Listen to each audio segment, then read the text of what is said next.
Friends, welcome back to Chhaya Vasanth YouTube channel.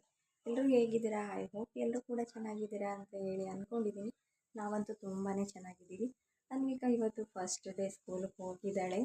ಇವತ್ತು ಮಂಗಳವಾರ, ವಾರ ಎಲ್ಲ ಮುಗಿಸಿ ಕೆಲಸಗಳು ಆದಷ್ಟು ಎಲ್ಲ ಮುಗಿದಿದೆ. ಬನ್ನಿ ಇವತ್ತಿನ ವಿಡಿಯೋ ಹೇಗಿದೆ ಅಂತ ಹೇಳಿ ನೋಡ್ಕೊಬರೋಣ. ನಾನಿವತ್ತು ಬೆಳಗ್ಗೆ ಎದ್ದಾಗ 6:20 ಆಗಿತ್ತು. ಆ ಟೈಮ್ಗೆ ಎದ್ದೆ. ಬೇಗ ಎದ್ದೇಳೋಣ ಅಂತ ಅಂದ್ಕೊಳ್ತೀನಿ. ಡೈಲಿ ಅಲಾರಾಮ್ ಕೂಡ ಇಟ್ಟಿರ್ತೀನಿ, ಆದರೆ ಅಲಾರಾಮ್ ಆಫ್ ಮಾಡಿ ಹಾಗೆ ಮಲ್ಕೊಬಿಡ್ತೀನಿ. ಎದ್ದೇಳೋ ಅಷ್ಟರಲ್ಲಿ ಲೇಟಾಗಿ ಹೋಗುತ್ತೆ. ನಾನು ಎದ್ದೇಳೋ ಅಷ್ಟರಲ್ಲಿ ನಮ್ಮ ಮನೆಯವರು ಕೂಡ ಎದ್ದು ಡೈರಿ ಹತ್ರ ಹೋಗಿ ಹಾಲನ್ನ ತಗೊಬಂದು ಇಟ್ಟಿದ್ರು. ಅದಾದಮೇಲೆ ಅವರು ಮತ್ತೆ ಬಾಣವರಕ್ಕೆ ಹೋಗಿ ಕುಡಿಯೋಕ್ಕೆ ಫಿಲ್ಟ್ರ್ ನೀರು ಇರಲಿಲ್ಲ, ನೀರನ್ನ ತಂದು ಇಟ್ಟಿದ್ರು. ಅದಾದಮೇಲೆ ನಾನು ಎದ್ದು ಬಾಗಿಲನ್ನೆಲ್ಲ ಬಳೆದು ರಂಗೋಲೆ ಬಿಟ್ಟು ಬಂದು ಅವ್ರಿಗೆ ಕಾಫಿ ಮಾಡ್ತಾಯಿದ್ದೀನಿ. ಅವ್ರಿಗೊಬ್ಬರಿಗೆ ಕಾಫಿ ಮಾಡ್ತಾ ಇರೋದು. ನಾನು ಕಾಫಿ ಇತ್ತೀಚೆಗೆ ಸ್ವಲ್ಪ ಕಾಫಿ ಕುಡಿಯೋದು ಕೂಡ ಕಲ್ತಿದ್ದೀನಿ, ಆದರೆ ಇವತ್ತು ಯಾಕೋ ಕಾಫಿ ಕುಡಿಬೇಕು ಅಂತ ಅನ್ನಿಸ್ತಾ ಇಲ್ಲ. ಹಾಗಾಗಿ ಅವ್ರಿಗೆ ಮಾತ್ರ ಕಾಫಿನ ಮಾಡ್ತಾಯಿದ್ದೀನಿ. ಇವಾಗಂತೂ ಡೈಲಿ ಮಳೆ ಬರ್ತಾ ಇರೋದ್ರಿಂದ ಎಚ್ಚರ ಆದರೂ ಕೂಡ ಎದ್ದೇಳಬೇಕು ಅಂತಲೇ ಅನಿಸಲ್ಲ, ಆ ರೀತಿ ಆಗೋಗ್ಬಿಟ್ಟಿದೆ. ಮತ್ತು ಇತ್ತೀಚೆಗೆ ನಾನು ನೈಟೇ ಪಾತ್ರೆಗಳೆಲ್ಲ ಬೆಳಗ್ಗೆ ಇಡೋದ್ರಿಂದ ಬೆಳಗ್ಗೆ ಆದಷ್ಟು ಕೆಲಸಗಳು ಕಮ್ಮಿ ಅಂತಲೇ ಅನಿಸುತ್ತೆ. ಪಾತ್ರೆಗಳಿದ್ದರೆ ಪಾತ್ರೆ ಬೆಳಗೋದು ಮತ್ತು ಅದು ಇದು ಕ್ಲೀನ್ ಮಾಡೋದು ಇದೇ ಟೈಮ್ ಹಿಡಿತಾ ಇರುತ್ತೆ. ಹಾಗಾಗಿ ನಮ್ಮ ಮನೆಯವ್ರಿಗೆ ಕಾಫಿನ ಮಾಡಿ ಇಟ್ಟಿದ್ದೆ. ಅಷ್ಟರಲ್ಲಿ ಅವರು ಕೂಡ ಬಂದರು. ಬಕೆಟ್ ಖಾಲಿ ಇದ್ದಿದ್ದರಿಂದ ಟ್ಯಾಂಕ್ ಹತ್ರ ಹೋಗಿ ಒಂದು ಬಕೆಟ್ ನೀರನ್ನು ಕೂಡ ತಂದಿಡ್ತಾ ಇದ್ದಾರೆ ನೋಡಿ. ನೈಟ್ ಬಾಣವರದಿಂದ ಬನ್ನ ತಂದಿದ್ರು, ಅದಕ್ಕೆ ಕಾಫಿ ಜೊತೆ ತಿನ್ನೋಕ್ಕೆ ಅಂತ ಹೇಳಿ ಕೊಟ್ಟೆ. ಬ್ರೆಡ್ ಬೇಕು ಅಂತ ನಿನ್ನೆ ಸಂಜೆ ಅನ್ವಿಕಾ ಕೇಳ್ತಾ ಇದ್ಲು, ಇರಲಿಲ್ಲ ಮನೆಯಲ್ಲಿ. ಅದಕ್ಕೆ ಇಲ್ಲೇ ಪಕ್ಕದಲ್ಲೇ ಅಂಗಡಿಗೆ ತಗೊಬರೋಗು ಅಂತ ಕಳಿಸಿದ್ದೆ ನಿನ್ನೆ ಸಂಜೆ. ಅಲ್ಲೂ ಇರಲಿಲ್ಲ ಅಂತೇಳಿ ನೈಟು ಬಾಣವರದಿಂದ ತರೋ ತನಕ ಬಿಡಲಿಲ್ಲ. ನೈಟ್ ತಂದಿದ್ರು, ಹಾಗಾಗಿ ಕಾಫಿ ಜೊತೆ ಬನ್ನ ತಿಂದರು. ಬನ್ ತರೋದು ತುಂಬ ಕಡಿಮೆ ನಮ್ಮ ಮನೇಲಿ, ಬ್ರೆಡ್ನೇ ತರ್ತೀವಿ ಯಾವಾಗ್ಲೂ. ತಂದರೂ ನಮ್ಮ ಮನೆಯವ್ರು ಅಷ್ಟೇ ಬ್ರೆಡ್ ಆಗಲಿ ಬನ್ನಾಗಲಿ ತಿನ್ನೋದು. ನಾನು ತುಂಬಾ ಕಡಿಮೆ, ಅಪರೂಪಕ್ಕೆ ಎಲ್ಲೋ ಒಂದು ಸಲ ಕಾಫಿ ಜೊತೆ ತಿಂತೀನಿ ಅಷ್ಟೇ. ಅನ್ವಿಕಾನು ಅಷ್ಟೇ, ಡೈಲಿ ಬೇಕು ಅಂತ ಕೇಳಲ್ಲ, ಅವಳಿಗೆ ತಿನ್ನಬೇಕು ಅಂತ ಅನ್ನಿಸ್ದಾಗ ಮಾತ್ರ ಕೇಳ್ತಾಳೆ. ಅದಾದಮೇಲೆ ನಾನು ಕಸಗಳೆಲ್ಲ ಹೊಡೆದು ಮನೇನ ಕ್ಲೀನ್ ಮಾಡಿದೆ. ಅಷ್ಟರಲ್ಲಿ ಅನ್ವಿಕಾ ಕೂಡ ಎದ್ಲು. ಅದಾದಮೇಲೆ ಹಾಲು ತಂದಿದ್ರಲ್ವ, ಹಾಲನ್ನು ಕೂಡ ಮಿಕ್ಕಿದ್ದನ್ನು ಕಾಯೋಕ್ಕೆ ಅಂತ ಹೇಳಿ ಇಟ್ಟಿದ್ದೀನಿ. ಅನ್ವಿಕಾ ಕಾಫಿ ಬೇಕು ಅಂತ ಹೇಳಿದ್ಲು, ಅದಕ್ಕೋಸ್ಕರ ಅವಳಿಗೂ ಕೂಡ ಸ್ವಲ್ಪ ಕಾಫಿನ ಕೊಡೋಣ ಅಂತ ಹೇಳಿ ಸ್ವಲ್ಪ ಕಾಫಿ, ಅದ್ರ ಜೊತೆಗೆ ಸ್ವಲ್ಪ ಹಾಲನ್ನ ಬಿಸಿ ಮಾಡಿರ್ತೀನಲ್ವ, ಹಾಲನ್ನ ಹಾಕಿ ಕೊಡ್ತೀನಿ ಕಾಫಿ ಮತ್ತು ಬನ್ನನ್ನು ಅನ್ವಿಕಾನು ತಿಂದಳು. ಅದಾದಮೇಲೆ ಇಡ್ಲಿ ಮಾಡೋಕ್ಕೆ ಅಂತ ಹೇಳಿಬಿಟ್ಟು ಹಿಟ್ಟನ್ನ ರುಬ್ಬಿ ಇಟ್ಟಿದ್ನಲ್ವ, ನೆನ್ನೆನೇ ಕೇಳ್ತಾ ಇದ್ಲು ಅನ್ವಿಕಾ ಇಡ್ಲಿ ಮಾಡು ಅಂತ ಹೇಳಿ. ಇಡ್ಲಿ ಮಾಡಿರಲಿಲ್ಲ ಅಂತೇಳಿ ಚಪಾತಿ ಮಾಡಿದೆ. ಅದಕ್ಕೋಸ್ಕರ ಇವತ್ತು ಇಡ್ಲಿ ಕೇಳಿದ್ಲಲ್ವ ನಿನ್ನೆ ಅಂತೇಳಿ ಇವತ್ತು ಇಡ್ಲಿನ ಮಾಡ್ತಾಯಿದ್ದೀನಿ ನೋಡಿ. ಇವಾಗಂತೂ ಥಂಡಿ ಇರೋದ್ರಿಂದ ಹಿಟ್ಟು ಸರಿ ಹುದುಗ್ ಬಂದಿರಲ್ಲ ಅಂತ ಹೇಳಿ ಗ್ಲಾಸ್ನ ಒಂದನ್ನು ಹಾಕಿದ್ದೆ. ಸರಿ ಕೂಡ ಬಂದಿತ್ತು ಚೆನ್ನಾಗಿ. ಮತ್ತು ಹಿಟ್ಟಿಗೆ ಇವಾಗ ಉಪ್ಪನ್ನ ಮಿಕ್ಸ್ ಮಾಡ್ತಾಯಿದ್ದೀನಿ. ಕೆಲವರು ನೈಟೇ ಮಿಕ್ಸ್ ಮಾಡಿ ಇಡ್ತಾರೆ, ನಾನು ಬೆಳಗ್ಗೆ ಮಿಕ್ಸ್ ಮಾಡ್ತಾಯಿದ್ದೀನಿ. ಹಿಟ್ಟನ್ನು ರೆಡಿ ಮಾಡಿ ಇಟ್ಟು ಆದಮೇಲೆ ಚಟ್ನಿನ ಮೊದಲು ಮಾಡಿಡೋಣ, ಆಮೇಲೆ ಇಡ್ಲಿನ ಮಾಡೋಣ. ಇವಾಗಷ್ಟು ಉಪ್ಪು ಹಾಕಿದ್ನಲ್ವ, ಅದಕ್ಕೋಸ್ಕರ ಸ್ವಲ್ಪ ಹೊತ್ತು ನೆನ್ಕೊಳ್ಳಿ ಅಂತ ಹೇಳಿ ಅದನ್ನು ಬಿಟ್ಟು ಚಟ್ನಿನ ರೆಡಿ ಮಾಡ್ತಾಯಿದ್ದೀನಿ. ಚಟ್ನಿಗೆ ಸಾಂಬಾರು ಸೊಪ್ಪು ಮತ್ತು ಸ್ವಲ್ಪ ಕಾಯಿನ ಇವಾಗಂತೂ ಸ್ವಲ್ಪ ಕಡಿಮೆ ಬಳಸ್ತಾಯಿದ್ದೀನಿ. ಕಾಯಿನ ಜಾಸ್ತಿ ತಿನ್ನಬಾರ್ದು ಅನ್ನೋದರಿಂದ ಸ್ವಲ್ಪ ಕಾಯಿ ಮತ್ತು ಬೆಳ್ಳುಳ್ಳಿ, ಹಸಿರು ಮೆಣಸಿನ್ಕಾಯಿ ಖಾರಕ್ಕೆ ಎಷ್ಟು ಬೇಕೋ ಅಷ್ಟು ಖಾರ, ಆದರೆ ಅನ್ವಿಕಾ ತಿನ್ನಲ್ಲ ಅಂತ ಹೇಳಿ ಚಟ್ನಿ ಮತ್ತು ಇಡ್ಲಿನ ತುಂಬ ಇಷ್ಟಪಡ್ತಾಳೆ ಇತ್ತೀಚೆಗೆ. ಅದಕ್ಕೋಸ್ಕರ ಅವಳಿಗೆ ಖಾರ ಕಡಿಮೆ ಆಗಬೇಕು ಅಂತ ಹೇಳಿ 3 ಅಷ್ಟೇ ಹಾಕ್ತಾಯಿದ್ದೀನಿ. ನಮಗೆ ಸ್ವಲ್ಪ ಖಾರ ಇರಬೇಕು ಏನೇ ತಿನ್ನೋದಾದರೂ, ಆದರೆ ಅವಳಿಗೋಸ್ಕರ ಸ್ವಲ್ಪ ಕಡಿಮೆ ಮಾಡ್ತೀನಿ. ಜೀರಿಗೆ ಮತ್ತು ಕಡಲೆ ಬೀಜನ ಜಾಸ್ತಿ ಬಳಸ್ತಿದ್ದೀನಿ ಇವಾಗ ನಾನು. ಕಾಯಿನ ಸ್ವಲ್ಪ ಹಾಕ್ತಾಯಿದ್ದೀನಲ್ವ, ಹಾಗಾಗಿ ಕಡಲೆ ಬೀಜನ ಜಾಸ್ತಿ ಹಾಕ್ತಾಯಿದ್ದೀನಿ. ಸ್ವಲ್ಪ ಉಪ್ಪು ಮತ್ತು ಸಾಂಬಾರು ಸೊಪ್ಪನ್ನ ಮೊದಲೇ ಹಾಕಿದ್ದೆ, ತೊಳೆದ್ಬಿಟ್ಟು ತಂದ ತಕ್ಷಣವೇ ಸ್ವಲ್ಪ ಉಪ್ಪನ್ನ ಹಾಕಿ ಚಟ್ನಿನ ರುಬ್ಬಿಟ್ಕೊಳೋದಷ್ಟೇ. ಚಟ್ನಿನ ರುಬ್ಬಿ ಇಟ್ಟು ಆದಮೇಲೆ ನಾನು ಇಡ್ಲಿನ ರೆಡಿ ಮಾಡ್ತಾಯಿದ್ದೀನಿ. ಇಡ್ಲಿಗೂ ಅಷ್ಟೇ, ನಾನು ಸೋಡಾ ಪುಡಿ ಏನೂ ಬಳಸಲ್ಲ, ಜಸ್ಟ್ ನಾನು ಉಪ್ಪನ್ನ ಮಾತ್ರ ಆ್ಯಡ್ ಮಾಡಿರೋದಷ್ಟೇ. ಸೋಡಾನ ನಾವು ಇವಾಗ ಯಾವುದಕ್ಕೂ ಕೂಡ ಯೂಸ್ ಮಾಡಲ್ಲ. ಆವಾಗಂತೂ ಪ್ರತಿಯೊಂದಕ್ಕೂ ಮಾಡ್ತಾಯಿದ್ವಿ. ಇಡ್ಲಿ ಮಾಡುವಾಗ, ದೋಸೆ ಮಾಡುವಾಗಲೂ ಕೂಡ ಹಾಕೋದು, ಮತ್ತು ಬೋಂಡ ಬಜ್ಜಿ ಮಾಡಿದ್ರೆ ಹಾಕೋದು, ಎಲ್ಲದಕ್ಕೂ ಕೂಡ ಸೋಡಾನ ತುಂಬ ಬಳಸ್ತಾಯಿದ್ವಿ. ಇವಾಗ ಯಾವುದಕ್ಕೂ ಕೂಡ ಸೋಡಾನ ಬಳಸಲ್ಲ, ತುಂಬ ಕಡಿಮೆ. ಸರಿ ಕೂಡ ತುಂಬ ಚೆನ್ನಾಗಿ ಹುದುಗ್ ಬಂದಿದ್ದರಿಂದ ಸೋಡಾ ಪುಡಿನ ಬಳಸೋ ಅಂಥ ಅವಶ್ಯಕತೆ ಇರಲ್ಲ. ನೋಡಿ ಇವಾಗ ಇಡ್ಲಿಗೆ ಇಡ್ತಾ ಇದ್ದೀನಿ.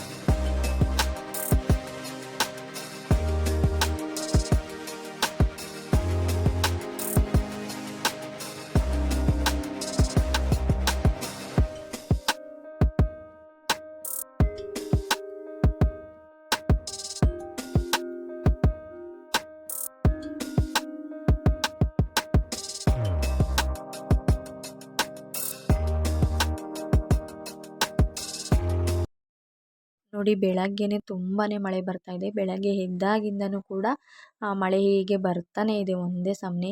ಈಗಂತೂ ಚರಂಡಿ ಕಿತ್ತಿರೋದಕ್ಕೂ ಮನೆ ಹತ್ರ ನೀಟಾಗಿ ಇಲ್ಲದೆ ಇರೋದಕ್ಕೂ ಜಾಗ, ಮಳೆ ಹಿಡ್ಕೊಂಡಿರೋದಕ್ಕೂ ತುಂಬಾ ಹಿಂಸೆ ಆಗಿಬಿಟ್ಟಿದೆ. ನಮಗಂತೂ ಓಡಾಡೋಕ್ಕೆ ಆಗಲಿ, ಕೆಲಸಗಳು ಮಾಡ್ಕೊಳಕ್ಕಾಗಲಿ ಎಲ್ಲದಕ್ಕೂ ಕೂಡ ತುಂಬಾ ಕಷ್ಟ ಆಗ್ತಾ ಇದೆ.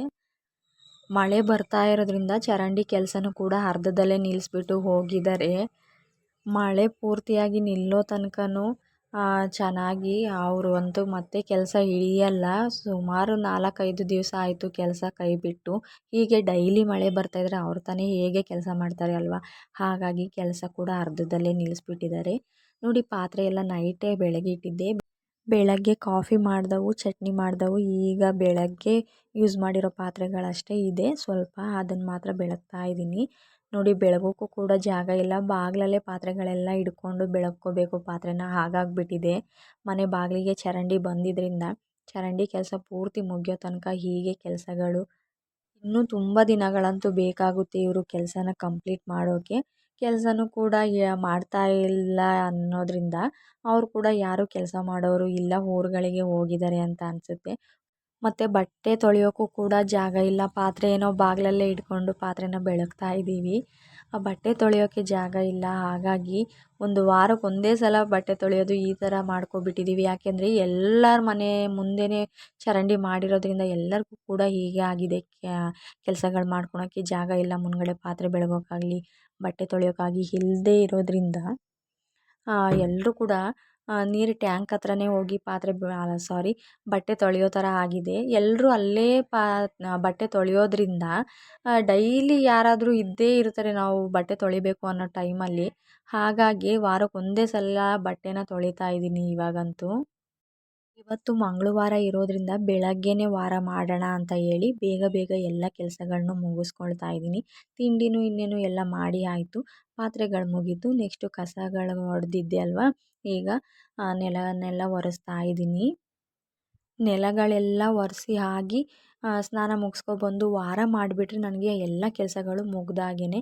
ವಾರ ಮಾಡೋ ತನಕ ಕೆಲಸಗಳಾಗಿಲ್ಲ ಅಂತಲೇ ಅನ್ನಿಸ್ತಾ ಇರುತ್ತೆ. ಹಾಗಾಗಿ ನಾನು ಶುಕ್ರವಾರ ಮಂಗಳವಾರ ಎರಡೂ ದಿನವೂ ಅಷ್ಟೇ ಬೆಳಗ್ಗೆನೇ ಆದಷ್ಟು ಪೂಜೆನ ಮುಗಿಸ್ಕೊಳ್ಳೋಕ್ಕೆ ಟ್ರೈ ಮಾಡ್ತೀನಿ. ಬೇಗ ಕೆಲಸಗಳನ್ನ ಮುಗಿಸಿ ಬೇಗ ವಾರ ಮಾಡ್ಕೊಳ್ಳೋಣ ಅಂತ ಹೇಳಿ. ಅನ್ವಿಕಾ ಇನ್ನೂ ಮನೆ ಒಳಗಡೆ ಬಂದಿಲ್ಲ, ಹೊರಗಡೆನೇ ಆಟ ಆಡ್ತಾ ಇದ್ದಾಳೆ. ನನ್ನ ಕೆಲಸಗಳೆಲ್ಲ ಮುಗಿಸಿ ಇನ್ನೂ ಟೈಮ್ ಇದೆಯಲ್ವ, ಅದಾದಮೇಲೆ ಅವಳನ್ನು ರೆಡಿ ಮಾಡೋಣ ಅಂತ ಹೇಳಿ ಮೊದಲು ನನ್ನ ಕೆಲಸಗಳನ್ನೆಲ್ಲ ಮುಗಿಸ್ಕೊಳ್ತಾ ಇದ್ದೀನಿ.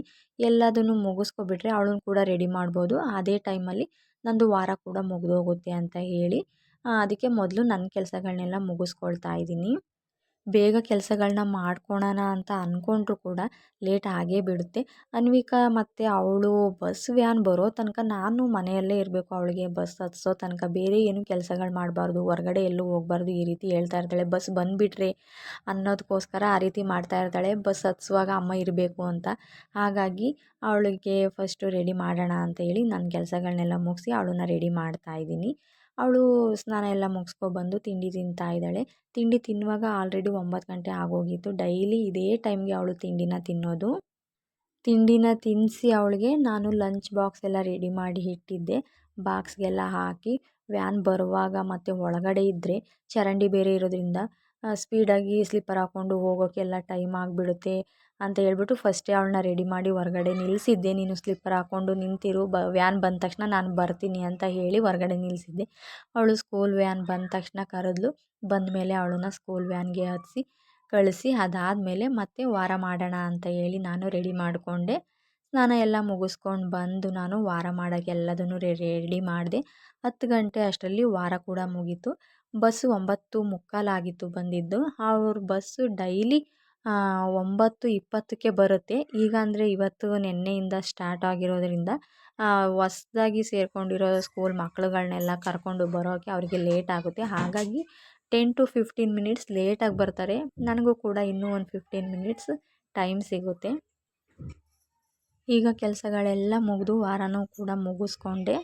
ಮನೆ ಮುಂದ್ಗಡೆ ಇದ್ದಿದ್ದು ಹೂವಿನ ಗಿಡಗಳೆಲ್ಲ ಹೋಗಿರೋದ್ರಿಂದ ಇವಾಗ ರೋಡ್ ಕೆಲಸ ಮಾಡ್ತಿದ್ದಾರಲ್ವ, ಹೂವಿನ ಗಿಡಗಳೆಲ್ಲ ಹೋಗಿದ್ದಾವೆ. ಹೂವು ಕೂಡ ಇಲ್ಲ. ದೇವ್ರ ಪೂಜೆ ಮಾಡೋಕ್ಕೂ ಕೂಡ ಪಕ್ಕದ ಮನೆಯವ್ರ ಮನೆ ಗಿಡದಲ್ಲಿ ಹೂವನ್ನ ತಗೊಂಡು ಬಂದು ಪೂಜೆ ಮಾಡೋ ಥರ ಆಗಿಬಿಟ್ಟಿದೆ ಈಗಂತೂ.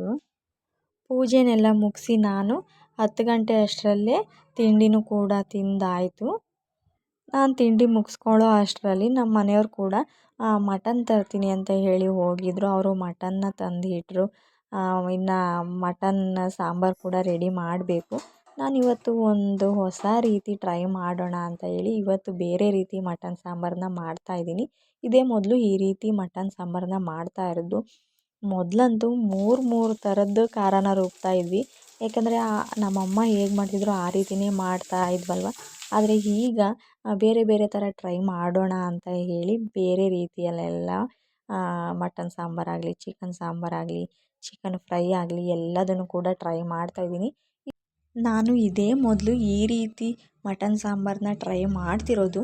ನೀವು ವಿಡಿಯೋ ನೋಡಿ ವಿಡಿಯೋದಲ್ಲಿ ನಾನು ಮಾಡಿರೋ ಮಟನ್ ಸಾಂಬಾರು ನಿಮಗೆ ಇಷ್ಟ ಆದರೆ ನೀವು ಕೂಡ ಒಂದು ಸಲ ಈ ರೀತಿ ಟ್ರೈ ಮಾಡಿ ನೋಡಿ.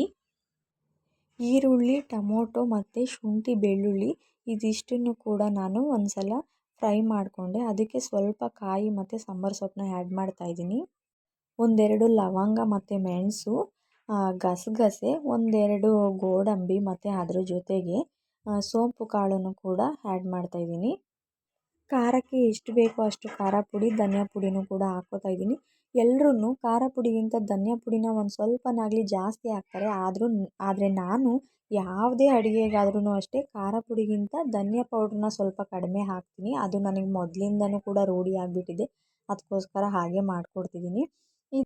ಇದ್ರ ಜೊತೆಗೆ ಸ್ವಲ್ಪ ಹುರ್ಗಡ್ಲೆ ಕೂಡ ಆ್ಯಡ್ ಮಾಡ್ಕೊಬೇಕು ರುಬ್ಕೊಳ್ಳೋದಕ್ಕೆ. ಸಾಂಬಾರು ತಿಕ್ನೆಸ್ಗೋಸ್ಕರ ತುಂಬ ಚೆನ್ನಾಗಿ ಬರುತ್ತೆ. ಆದರೆ ನಮ್ಮ ಮನೇಲಿ ಖಾಲಿ ಆಗೋಗಿತ್ತು, ಹಾಗಾಗಿ ನಾನು ಹಾಕ್ಕೊಂಡಿಲ್ಲ. ಮತ್ತು ಮಟನ್ನು ಕೂಡ ನೋಡಿ ಸ್ವಲ್ಪ ಎಣ್ಣೆ ಬಿಟ್ಟು ಮಟನ್ ಹಾಕಿ ಅದಾದಮೇಲೆ ಸ್ವಲ್ಪ ಅರಶಿನ ಪುಡಿ ಹಾಕಿ ಮಿಕ್ಸ್ ಮಾಡಿಕೊಂಡೆ. ಇದೇ ರೀತಿ ಫಸ್ಟು ನಾನು ಈ ರೀತಿ ಮಾಡ್ತಾ ಇರೋದು. ಯಾವಾಗಲೂ ರುಬ್ಬಿರೋ ಮಸಾಲ ಹಾಕಿ ಅದಾದಮೇಲೆ ಮಟನ್ನ ಹಾಕ್ತಾಯಿದ್ದೆ. ಇದೇ ಮೊದಲು ಬರೀ ಎಣ್ಣೆ ಮತ್ತು ಅರಿಶಿನದಲ್ಲಿ ನಾನು ಫ್ರೈ ಮಾಡ್ಕೊತಾ ಇರೋದು. 5 to 6 ಮಿನಿಟ್ಸ್ ಮಾಡ್ಕೋಬೇಕು, ಚೆನ್ನಾಗಿ ನೀರೆಲ್ಲ ಬಿಟ್ಕೊಳ್ಳೋ ಥರ. ಈಗ ರುಬ್ಬಿರೋ ಮಸಾಲಾನ ಹಾಕಿ ನಾನು ತಿಕ್ನೆಸ್ ಎಷ್ಟಿಗೆ ಬೇಕೋ ಆ ರೀತಿ ನಾನು ನೀರನ್ನ ಹಾಕ್ಕೊಳ್ತಾ ಇದ್ದೀನಿ. ಮಟನ್ ಸಾಂಬಾರನ್ನ ಒಂದು ಸಲ ತೆಳ್ಳಗೆ ಮಾಡಿದ್ಬಿಟ್ರೆ ಮತ್ತೆ ಸಾಂಬಾರನ್ನ ಗಟ್ಟಿ ಮಾಡೋದು ತುಂಬ ಕಷ್ಟ ಮತ್ತು ಟೇಸ್ಟ್ ಕೂಡ ಹೋಗಿಬಿಡುತ್ತೆ. ನಾವು ನೀಟಾಗಿ ನೋಡಿಕೊಂಡು ಎಷ್ಟು ಬೇಕೋ ಅಷ್ಟು ನೀರನ್ನ ಹಾಕ್ಕೊಂಡು ಮಿಕ್ಸ್ ಮಾಡ್ಕೋಬೇಕು. ಲಾಸ್ಟಲ್ಲಿ ಉಪ್ಪು ಕೂಡ ಆ್ಯಡ್ ಮಾಡಿ ನಾನು ಇವಾಗ ವಿಷಲ್ ಹಾಕ್ಸ್ಕೊಳ್ತೀನಿ. ಉಪ್ಪನ್ನ ನಾನು ಕೈ ಅಳತೆಯಲ್ಲಿ ಹಾಕ್ತೀನಿ. ನೋಡಿ, ಸ್ಪೂನಲ್ಲೆಲ್ಲ ಹಾಕಿದ್ರೆ ಸರಿಯಾಗಿ ನನಗೆ ಗೊತ್ತಾಗಲ್ಲ ಅಂತ ಹೇಳಿ ನಾನು ಯಾವಾಗಲೂ ಅಷ್ಟೇ ಮಟನ್ ಸಾಂಬಾರಿಗೆ ಹರಳುಪ್ಪನ್ನ ಹಾಕುವಾಗ ಕೈನಲ್ಲೇ ಹಾಕ್ಕೊಳ್ಳೋದು. ಆಗ ನನಗೆ ಕರೆಕ್ಟಾಗಿ ಗೊತ್ತಾಗುತ್ತೆ ಎಷ್ಟು ಹಾಕಬೇಕು ಅಂತ. ಅದು ಕೂಡ ರೂಢಿ ಆಗಿರೋದ್ರಿಂದ ಹಾಗೆ ಮಾಡ್ಕೊಳ್ತೀನಿ. ಈ ರೀತಿ ಮಟನ್ ಸಾಂಬಾರನ್ನ ಮಾಡೋದ್ರಿಂದ ಬೇಗ ಕೂಡ ಮಾಡ್ಕೋಬೋದು. ಯಾಕೆಂದರೆ ಎಲ್ಲದನ್ನು ಕೂಡ ಒಂದೇ ಸಲ ರುಬ್ಕೊಂಡಿರ್ತೀವಲ್ಲ, ಹಾಗಾಗಿ ಮೊದಲು ನಾವು ಮಾಡ್ತಾಯಿದ್ದಿದ್ದು ಮೂರು ಸಲ ಖಾರನ ರುಬ್ಕೊಂಡು ಮಸಾಲನೇ ಒಂದು ಸಲ, ಕಾಯಿ ಮತ್ತು ಕಡಲೆನೇ ಒಂದು ಸಲ ರುಬ್ತಾಯಿದ್ವಿ, ಖಾರ ಪುಡಿ ಸಾಂಬಾರು ಪುಡಿನೇ ಒಂದು ಸಲ ರುಬ್ತಾಯಿದ್ವಿ. ಆ ರೀತಿ ಮಾಡ್ತಾಯಿದ್ವಿ. ಈ ರೀತಿ ಮಾಡೋದ್ರಿಂದ ಕ್ವಿಕ್ಕಾಗಿ ಮಾಡ್ಕೋಬೋದು ಮತ್ತು ಟೇಸ್ಟ್ ಕೂಡ ತುಂಬಾ ಚೆನ್ನಾಗಾಗಿತ್ತು. ಒಂದು ಸಲ ನೀವು ಕೂಡ ಟ್ರೈ ಮಾಡಿ ನೋಡಿ. ಏನು ಸಾಂಬಾರು ಕೆಡಲ್ಲ, ತುಂಬ ಚೆನ್ನಾಗಾಗಿತ್ತು. ಮಧ್ಯಾಹ್ನ ಊಟ ಮುಗಿಸ್ಕೊಂಡು ಅನ್ವಿಕಾ ಅವ್ರ ಸ್ಕೂಲ್ಗೆ ಹೊರಟ್ವಿ ನಾನು ನಮ್ಮ ಮನೆಯವರು. ಹೊರಟಿದ ತಕ್ಷಣ ಮಳೆ ಕೂಡ ಬಂದುಬಿಡ್ತು. ಅನ್ವಿಕಾದು ಟೆಕ್ಸ್ಟ್ ಬುಕ್ಸು ಕೊಟ್ಟಿರಲಿಲ್ವಲ್ಲ, ನೆಕ್ಸ್ಟ್ ಡೇ ಬನ್ನಿ ಅಂತ ಹೇಳಿದರು. ಹಾಗಾಗಿ ಇವತ್ತೇ ಹೋಗಿ ತಗೋಬರೋಣ ಅಂತ ಹೇಳಿ ನಾವು ಸ್ಕೂಲ್ ಹತ್ರ ಹೊರಟ್ವಿ. ಮಳೆ ಕೂಡ ಬಂದುಬಿಡ್ತು. ಮಳೆ ಸ್ವಲ್ಪ ಕಡಿಮೆ ಆದಮೇಲೆ ಸ್ಕೂಲ್ ಹತ್ರ ಬಂದು ಬುಕ್ಸ್ ಎಲ್ಲ ತಗೊಂಡ್ವಿ.